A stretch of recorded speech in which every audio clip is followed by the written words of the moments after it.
Everyone, welcome to Getting Fit, Staying Fit, our spiritual disciplines. Over the last 12 weeks, we have been looking at Richard Foster's Celebration of Discipline and the different spiritual disciplines that he calls the door to liberation. We have gone through the inward disciplines and we have gone through the outward disciplines, and now we're going to look at corporate disciplines. And the first of those is confession. Confession. Now, if you grew up Roman Catholic, that's probably nothing new to you. It's probably something that you are very familiar with. If you grew up in certain parts of the Episcopal Church, it will also be nothing new to you. If you grew up in the more Anglo-Protestant parts of the Episcopal Church, you'll know it's there, but you've probably never really engaged in it privately. And if you grew up in other denominations, it might be something you've heard about, but maybe never actually practiced. So the spiritual discipline of confession, has a few layers to it. The first is individual confession. Sunday mornings, as part of the Eucharist, we have confession. We confess our sins. And you'll notice that I always leave a pause before we actually say the prayer of confession, so that we actually have time to confess our sins to God.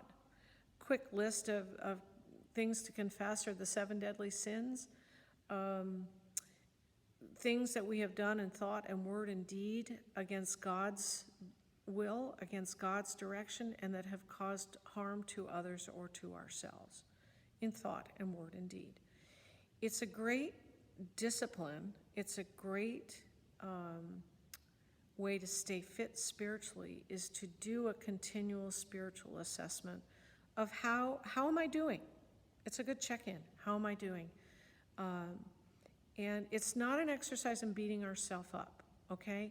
It's really a spiritual discipline of being honest with ourselves, of knowing where we're at and then seeking God's help to not do that anymore, and to change and to be better people so that we can be more and more the people He has created us to be. The other form of confession is a corporate confession of things we do as groups and societies. And if you take the same prayer of confession from the Eucharistic service and think of it in terms of a larger corporation, corporate confession, it's really powerful to think about the ways and the things that we do in thought and word and deed as a society that are against the will of God and that harm others and harm ourselves. So it's a great thing for us to look at. There is what's called the Litany of Penitence in the Book of Common Prayer. That's a great way to go through that kind of a confession. And then if you ever decide you want to do an individual confession, all you ever have to do is call me. It is always completely, absolutely confidential, and we can do that.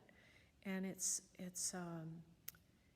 really a very profound experience to do that. And it's great spiritual discipline and exercise.